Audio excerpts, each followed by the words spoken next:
মাননীয় স্পিকার, আমাকে সুযোগ করে দেওয়ার জন্য আপনাকে অসংখ্য ধন্যবাদ। আমি সর্বপ্রথম মহান আল্লাহ তাআলার শুকরিয়া আদায় করছি।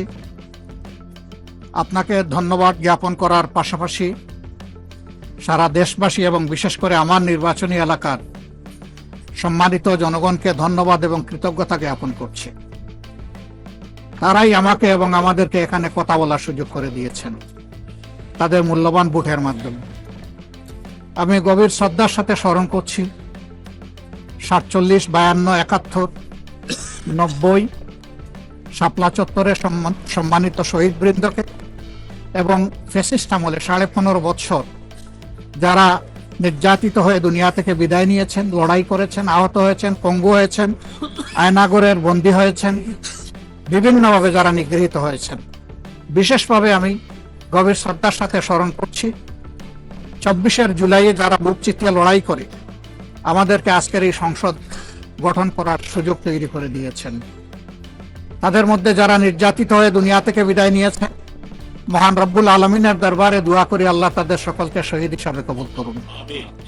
যারা আহত পঙ্গু হয়েছেন, আল্লাহ তাদেরকে সুস্থতার নিয়ামত দান করুন। আমরা সকলের প্রতি গভীর শ্রদ্ধাশীল, কৃতজ্ঞ, ঋণী। আজকের এই সংসদ গতানুগতিক কোনো সংসদ নয়, এটা 24 রক্তের উপর দাঁড়িয়ে থাকা একটি সংসদ। আজকে আপনি এই মহান সংসদের স্পিকার বা অভিভাবক নির্বাচিত হয়েছেন এবং আপনার সাথে ডেপুটি স্পিকার হিসেবে জনাব কায়সার কামাল সাহেব নির্বাচিত হয়েছেন। আমরা দুইজনকেই অভিনন্দন জানাই। মাননীয় স্পিকার, বাংলাদেশের স্বাধীনতার পরপর 55টি বছর আমরা অতিক্রম করে এসেছি। এই দেশের সংসদ এবং সংসদীয় রাজনীতি সত্যিকার অর্থে খুব কম সময়ে কার্যকর ছিল। অল্প যেটুকু সময় ছিল জনগণ তার সুবিধা পেয়েছে। বেশিরভাগ সময় ফ্যাসিজমের কবলে পড়ে এই সংসদ ছিল অনেকটা দামি সংসদ, অকার্যকর।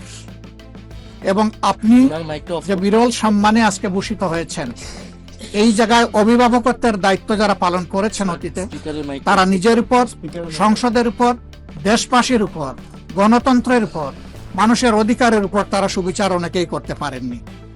আমরা আশা করি আপনার এই অভিভাবকত্বের জায়গা থেকে, আপনি যদিও একটা দল থেকে নির্বাচিত হয়ে সংসদে এসেছেন, কিন্তু ইতিমধ্যেই আপনি ঘোষণা দিয়েছেন যে আপনি জাতীয়তাবাদী দলের স্থায়ী কমিটির সদস্য পদ থেকে পদত্যাগ করেছেন। এখন আপনি সকলের। আমরা মনে করি আপনার কাছে সরকারি দল এবং বিরোধী দল আলাদা কিছু হবে না। আপনার কাছে আমরা সুবিচার পাবো। জাতির কল্যাণে যে কথাগুলা বলতে চাইব, সেই কথাগুলা বলার সুযোগ আপনার কাছ থেকে পাবো। আপনার নেতৃত্বে এটি একটি গতিশীল সংসদ হবে, এটা আমরা আশা করতে চাই। আমরা আশা করতে চাই অতীতে যে মন্দ নজির সৃষ্টি হয়েছে বিভিন্ন সময়, এটি নতুন করে আর হবে না। আজকের এই সংসদে অনেক তরুণ সদস্য এখানে আজকে এসেছেন। আমিও বয়সে একটু বেশি হলেও আমিও তরুণ। আমার জীবনে এটা প্রথমে এই সংসদে ঢুকি, সুতরাং আমিও তরুণদের একজন। সেই তরুণরা যারা এখানে প্রাজ্ঞ আছেন, অতীতে যারা এই মহান সংসদের সদস্য বারবার নির্বাচিত হয়েছেন, তাদের কাছ থেকে আমরা ভালো কিছু শিখব। আমরা অতীতের সংসদগুলোতে দেখেছি এখানে দেশের মানুষের কল্যাণ বিবেচনায় আলোচনা না হয়ে মানুষের চরিত্র হননের জন্য এখানে বিপুল সময় ব্যয় করা হয়েছে। আমি আপনাকে বিনীতভাবে অনুরোধ করব, এই সংসদ যেন কারো চরিত্র হননের কেন্দ্রে পরিণত না হয়। আপনার কাছ থেকে কেউ সামান্যতম সুযোগও যেন এই ব্যাপারে না পায়। আমরা চাই এই সংসদ শুধুমাত্র জনকল্যাণে প্রতিষ্ঠিত হবে এবং পরিচালিত হবে। আমি আস্থাশীল, গভীর আস্থাশীল। আপনি একজন লড়াকু মুক্তিযোদ্ধা, আপনি পারবেন ইনশাআল্লাহ এই সংসদকে সফলভাবে নেতৃত্ব দিতে। আমরা আপনার সঙ্গত প্রত্যেকটি বিষয়ে কথা দিচ্ছি, আমরা আপনাকে সমর্থন দিব, সহযোগিতা দিব, আপনার জন্য দোয়া করব। আমরা আপনার কাছ থেকে শুধু ইনসাফ আশা করব। আপনি যদি এই সংসদের উপর ইনসাফ করেন, তাহলে 18 কোটি মানুষের উপর ইনসাফ করা হবে। কারণ রাষ্ট্রের গুরুত্বপূর্ণ 3টি অঙ্গের একটি হচ্ছে সবচেয়ে গুরুত্বপূর্ণ অঙ্গ। এই অঙ্গটা যখন সুস্থ সবলভাবে পরিচালিত হবে, বাকি 2টা অঙ্গ সরাসরি সেইভাবেই কাজ করবে। মাননীয় স্পিকার, আবারও বলি, জুলাইয়ের রক্তের উপর দাঁড়িয়ে এই সংসদ, জুলাইয়ের একটা প্রত্যাশা ছিল, একটা মাত্র স্লোগান ছিল, উই ওয়ান্ট জাস্টিস। আমি আবার এটা এখন উচ্চারণ করলাম, উই ওয়ান্ট জাস্টিস।